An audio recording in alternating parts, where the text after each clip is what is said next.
We're gonna find out. Let's go. We'll know for sure. It's game number 2. And we'll know how will Echo balance this out. But let's see how the compositions will work. It's Yowie still on the show. XP lane Grok. The classic Grok. Right, Rocker? There's a classic with a high and dry. Yeah. Gonna build it you for remember damage. when? You remember that freshly buffed Grok, where the physical damage is way off the charts? Yeah. That's exactly what we used to do way back then. I wish I was with you guys. And I wasn't there too. It was actually Rocker. it was Ocho Gahaba, our friend Ocho Gahaba from the Filipino stream, who plays this a lot, who maximized this to its efficiency, to its maximum potential. Basically, you'll get clotheslined with, and you're half HP. Yeah. So watch out here. Let's see if that's gonna happen though, as we do see a huge fight right away at level 2, level 3 here, with Carl Thazy being heavily wounded. Yeah, almost falling there. Great control by RSG Philippines to not force the chase. Again, with the Grok, if I'm not mistaken, it's with, he gets a little bit more physical attack? Increments of physical attack for every physical defense he builds. That is correct. So he hurts a lot, hits like a tank. Well, he is a tank, but you know what I mean. Yeah. So that's something that we're going to have to see. It's heavy. We're going to have to wait and see if that's going to affect the Paquito matchup. Which, again, Paquito, you get that damage when you use the knockups, right? You can sink in more hits because of the knockup. What if you can't knock up your target? Oh, that's a good Is the question. damage still going to be there? So I think that's the reason why they picked this up. Yeah, and look at Sanford just really holding on to that minion wave there, wants it closer to his side. And here comes Sanji in for the help. Ouchies. 3 members of RSG upstairs. Oh, Sanji, you don't have the black shoes yet. You just got it right now. And that will be enough to lower down that black mage. For the meantime, maybe push him back for the Lord attempt, but it looks like it's just RSG waiting for an opportunity to strike, but they miss it, with Demon Kite missing on the enhanced chains. Yeah, wild charge already committed here by Sanford, so no ultimate for the Grok. All right. Interesting move here, but now RSG is looking for a perimeter setup here. But Carl Thazy is right in front. Turtle. Bro. 2-man knockup. It's a 2-man knockup, and there's the Daytona's welcome. It's going to swallow up a ball, and Light is going to go down for first blood. Aqua, huge real-world manipulation actually is still there. And that will be the turtle. For RSG. An objective. Wow, okay. Yeah. Still pretty good. Able to secure there for Demon Kite while they were gobbling up Light as the Kufra. It's a favorable trade! Another one from Yowie with a kick. You know what I love is the audience. They knew. Yeah. They were syncing. They were setting up. They were syncing They're up. feeling if Cooper has the sound effects on how he wanted to jump, we have the audience here live. Because they saw Yowie going in and they were like, oh, you know what's going to happen? And it did. Yeah, our audience is the sound effect for Yowie's They are the show. literal sound effect. Hopefully the people, you watching at home heard that. It was a nice little addition here by our live audience. Of course, great to have them here. And I love the live audience, man. yeah, it's been great energy for the past 3 days. RSG-PH, let's see if they can find the energy to set the tempo here even more. Of course, with the Cho being able to rotate around the map quicker, and with Kufra just being, he has a charge time with a stretch. Definitely Echo can set the tempo much faster on that Cho. But RSG right now, they're keeping it relatively close. Let's see if they can find a target. Oh, look at that. Carl Thazy is the victim here. Daytona's welcome way too late to the party, but there is going to be a kick here once more by Yowie. This time around, there is going to be a punish. That's a lot of damage coming in from the Julian of Demon Kite, Sanji. He's going to be the only one left around that mid lane. Has to get out of there. Yeah. Also at that point, they were kind of like in a misplacement of how Carl Thazy wanted to cross that bush, but on to the point on how Light wanted to initiate that setup, it was too late for Yowie to come in because that was the trade that the RSG Philippines wants to do. Try to trade something with a kill. And now, you're going to see who is going to take out this next turtle. Pretty critical right now because of the added attack damage is going to scale up a little bit better. And you don't want Demon Kite to get that turtle buff. It is scary right now. Yeah, Sanford already has Blade of Heptasy, so that Grok is going to hurt. RSG Philippines needs to watch their positioning. There are multiple setup options here for Echo. So look at the Black positioning. Shoes, Echo figure in with a 2-man knockup here. And they get deleted. Oh my goodness, did you see that? Beautifully done here by Echo. Nat's in trouble. Sanford going to take him out, and Carl Thazy's going to be the one to pick up that Lord, that turtle rather. Echo with a magical play, because now you saw the members of RSG, now you don't. I just said I gotta watch out for the positioning. Great sense there by Sanford, but of course the information was provided by the members of Echo that RSG Philippines were in that shrub. Oh, another one. Light's trying to hold the line here, but that was a kill, and also a push down bottom brought to you by Benny Cutie. Have to really commend Sanford, but here comes Yowie again. They're not done. Demon Kite's actually going to be the one taking it out. Even though the hand sword won't be able to make it out in time. The crowd is sheeshing along with the stickers. Just imagine. I love how the levels of sound here complementing each other into team fights, right? Yeah, and Echo, they're accelerating this game so much. Look at that, in 5 minutes, you're already attacking the inner turret out on the top side. Yeah, it's much quicker, Reptar. Very fast, and that just, again, boils down to the fact that the Cho, again! What? Look at this. It's going to be a big engagement from Echo, but this time there's going to be a punish here. Demon Kite and Light, they're chasing off alongside Nats, and that turret will go down, but it is not without a price. Yeah, there's a bit of a miscalculation there onto Echo. It didn't look like a miscalculation by Yowie. It looked more like a great calculation by RSGPH. Perfect timing there by Eman to pop off his go-away ultimate. It stopped the combo from being able to get dished out there. Yowie already had a great target, but RSG with good positioning, good patience, was able to find that turnaround play. Yeah, speaking of turnaround here, it's going in the side of Echo on how they want to approach this. As we're seeing, RSG Philippines is going up with the objectives, looking for something to trade on what fell down. We're looking at a 5K almost gold lead that is leading by Echo. Yeah, and this is what I'm sure RSGPH know exactly what's happening here. They felt it in game number 1. Echo was known for it in season 9, a little bit also in season 10. Just the tempo setting, aggression early on in the game by Echo. Hence why RSG Philippines aren't even contesting this turtle anymore. Instead, they're giving a bit more room for their Melissa to get a turret down bottom. Next! Yowie! There you go. Another play without an answer coming in from Echo. And RSG, they're reeling from that. That's 4 people who are going to have to defend with a push on the bottom from Sanford. This is too early. How Echo is really upscaling the fights, going through the defenses of RSG Philippines, initially making borders around how did they come back. Yowie, the tank hunter, looking for Light right now. Whoa, They whoa, hurried whoa, their whoa. charge. Yeah! That's 2 men.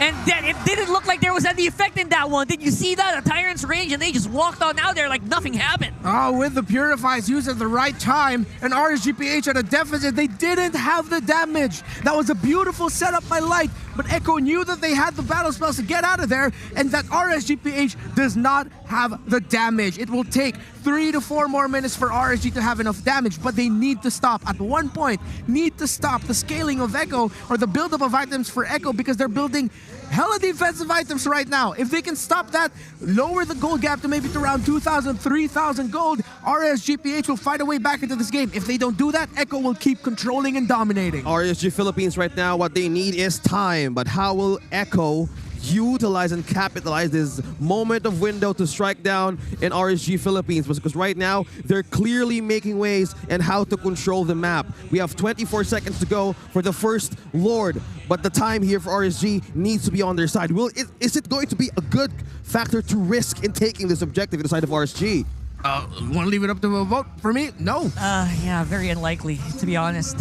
It's gonna have to be like a really high IQ, 200 IQ outplay if they want to try to pivot this in their favor. Yeah, because again, if they get caught out here, this is a massive loss. They cannot get wiped out. They can try. They will have to sacrifice 1 member. Oh, there's a member that they are actually sacrificing right there. It is going to be for Sanford, and I think it was worth it for RSG. Taking out Sanji as well. This Lord is going to have to be 50-50. Benaculi's on the back, but he will have to be MI out of there. It is 2v4 on the Lord pit, and then we'll go over the Demon Kite. This time around, the fight is happening for RSG, and we were looking for that outplay. I think we just saw it right there. Yeah, Demon the Kite outplay.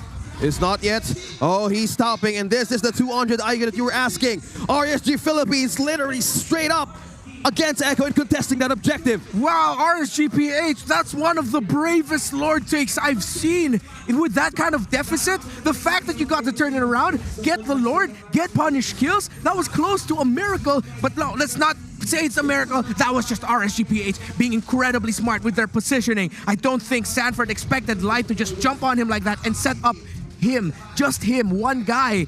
But RSGPH was their positioning. Emma knew Ben Cutie was on the way to the back line, so he got his wind of nature just in time. And when we saw Ben Cutie try to use the Blazing Duet to punish, Emma had it, and he popped it. And now RSGPH have found their groove back into this game. I said that RGPH needs to bring it back to around 3K, and they have. And there's a concealed play. Another concealed play here. Light gonna be able to walk on now there for the meantime. We gotta slow it down. Yeah. Another thing I also need to bring up with that last Lord fight, multiple knockups. Echo got knocked up by the Lord, and smart play by Demon Kite. He actually saved his enhanced chains so that he can stack the knockups that Echo would have received. So first they got knocked up by the Lord, then when they went down, they got knocked up by Demon Kite. Hence why Demon Kite was able to secure that Lord for himself. Yeah, being Demon Kite right now, using Julian, one effective method to actually give out damage and counter plays and even outplay stuff. It's always about holding that button and not pressing it into wrong moments, because that's the thing. That's the beauty of using a Julian. Demon Kite is totally know how to target, how to place the moments on where to strike back against Echo. Because looking back on what went wrong, Sanford was the primary target using the high and dry. Light knows. Light is trying to expose some weakness here onto Echo. And once more, Yaoi with a play on Light. This time, there's a bouncing ball that will be stopping combos of Yaoi. There's going to be the nom nom nom delicioso, the cancel on the Daytona's welcome, and Carl TZ going down. And Sanford with the transfer kill. This is a follow-up. Yaoi being knocked up on airborne. Demon Kite takes the kill. Sanji falls down. That's Light getting one, but Benicudi with the blazing playing around the enhanced chain. Who is going to win in this fight? Sanford takes down Nats with a trend of Demon Kite taking down Benicudi. Is that the Maniac? That's the Maniac. He's on full mad Demon Kite with a Maniac. That's 4 down in the side of Echo. Demon Kite reminding who is the Demon King right now of MPL Philippines. 4 kills. The bravery to commit to that play as we look at the instant replay brought to you by Samsung. Nats was able to knock back Benicudi. Benicudi held on, but also the commitment by Aqua to not leave, sticking with Demon Kite and Nats. Here's a funny thing. The Wind of Nature was right on time for Benicudi, but the damage from the Julian is magic. It's magical. So you cannot Wind of Nature that. No, you can't. But who's going to get this Lord? Who's going to be? Echo or RSG? It's going to be RSG! Once more! Just with an outer retribution here. That was a 50-50. And it will be the Demon King once more. Oh, there you have it. RSG Philippines is slowly getting the hiccups onto the early game. They're answering it back, slowly getting the lead on their side. They're on a roll. They're finding wins over and over again, winning those objective team fights. And it seems like Echo are just biting the bait here. They keep going up against RSG in these team fights. They're not finding a lot of room to split up the map. They're contesting the objectives. And RSG-PH are like, all right, bring it. Let's fight. Let's do this. And they're ready for it time and time again. So what was a great early to mid by Echo has turned into mid to late game control for RSG-PH with great counterplay and team fighting. Yeah, speaking of counterplay, how will Echo bounce back from this? They're trying to melt down the Lord here. It's going to be a push, but up top to bottom, they need to control the waves of the minions here because RSG is utilizing this window on how to bounce back. Slowly but surely, RSG are feeling it. It's an almost 2K play. Yaoi kicking back. Light, and he will go down. No immortality available to save him. Echo, finally, is this going to be their ticket back in? No, Nats is not going to be able to stop. That's a wall right in front of Nats here. Sanford going for a counter block. Oh, they're actually quite low. No. There's going to be a retreat here from Echo. Okay, that is actually very reserved play from Echo. Normally, they would just steamroll in with a lot of HP, but they realized, you know what, we cannot underestimate Nats and Demon Kite comboed with Aqua right now, even if Light is not on the field. Yeah. So they slow down, and they just play conservatively. Yeah, the reason why a lot of the damage of RSG isn't popping right now, already 2 Radiant Armors built, one on the Barretts, one on the Cho. So they were the ones who initiated that and who felt the wrath of the real-world manipulation of the Eve because of their great itemization. Already an Athena shield on that Barretts. All the magic damage coming out of the side of RSG-PH is answered by Echo really well. There's a call here from RSG Philippines. Who's going to be the target here? Light. A huge field there. Oh, he just depleted right in front of Carl TZ. Sanji takes the kill. Light is down. Nats going to be here for the counter punch, but Yaoi here is going to be in trouble. But Eman and also Nats here trying to hold the line, but Yaoi has his eyes right on Nats. What's going to happen? What's the gameplay? Demon Kite's running for the back line. What's going to happen? Wild charge! Nats is being depleted down. He's still on the shield. Demon Kite trying to spike in with the spears and the chains right on Carl TZ, but they're still defending Demon Kite and Carl TZ. He's not letting go. But that is Sanford falling down. Nats as well takes the kill. Another way back and forth. That's a trade of 1-1. All right, this is the RSG Echo matchup that we saw in the upper bracket, fight after fight. I'm all for it. It's a boxing match, ladies and gents. One team with a swing, the other with a counter go. this time around, it will be Echo. Yeah, the no. Echo have great control around this Lord. RSG might not be able to contest it. It's going to be a very difficult fight to take, and Carl Teasy will secure the Lord with a trade on top side. We can't see the life of the... Can we get Boom, this? Nats, boom, Nats is get going it. deep. They got it! Tower destroyed onto Echo space. Nats is on the run. You're going Trey to is have to on pay for pursuit. this, says with the Yawi, kick. and he finds the Paquito. As expected, Echo needed to punish that. An opening made by Naps, but the Enhanced Lord marching on the side of Echo. Top side, Naps gone for 30 seconds. How much can Echo get out of this Lord push? First of all, they have to go for mid. Oh, Yes, and they speaking do. of mid, we have a freeze lane happening right now. Is there a call for Yawi here? Is he Oh! serving something up? But Light is going to spot one. Immortality is still up for Yawi. He's being bursted down by Melissa. Still alive! That was actually a fake Yawi. He was cooled down Oh, he on was Way of the cooling. Dragon earlier. Yeah. He just baited it so that Benny Cutie could take out that turret on mid. Yeah, it opened up the space for Echo. It forced the go away out of Eman and RSG, and now Echo bite back in the same lane where Naps took down the base turret of Echo. Echo takes the base turret Okay. of RSG. So at the very least, Echo didn't push on bottom at Yeah. the same time. So that's a little breathing room for RSG Philippines, so they can kind of just reset from this. Yeah, right now this is a very close game. Looking at the items, Immortality already for the tag of RSG, but that's the only one I'm seeing here. It's going to be punishing for the members of RSG-PH if they are not careful. However, I am seeing two Winter Trunches. One Oh, on the side of the Cartesi. Eden, Whoa. one on the Look at Julian. Sanford. He's just Cartesian walking up straight in. Benny Cutie's actually pretty good Here comes with a free Sanford. hit, but he goes back with an EMI. There's the real-world manipulation by Aqua. Light is in trouble. That Will be part of the is- immortality of Benny That's- Cutie. Oh my goodness, he takes out Evan. That is huge. Oh my gosh, and that's it. Two The team down. fight's going to be so much more difficult, but Nats is still alive. He's punching. He's looking for a target, but he's going to have to back off. Carl Teasy with the save to Yawi, swallowing up Nats in the last moment. Yawi was also feeding time for Nats. That was the last possible moment. Yeah, and right now they're only three members of RSG being able to defend and see what Echo can get out of this. Two-lane push Yawi here. with the kick. Yawi again. He fights Aqua. And Sanji finishes off. Echo, loud and proud. Can they end the game here? Light! Oh, another setup here. Wants to be the game plan. Nobody's sustaining the damage. Benny Cutie takes down Light, and it's on the base. Echo is knocking on. It's 2 points in. Echo is on a roll against RSG Philippines. One more win.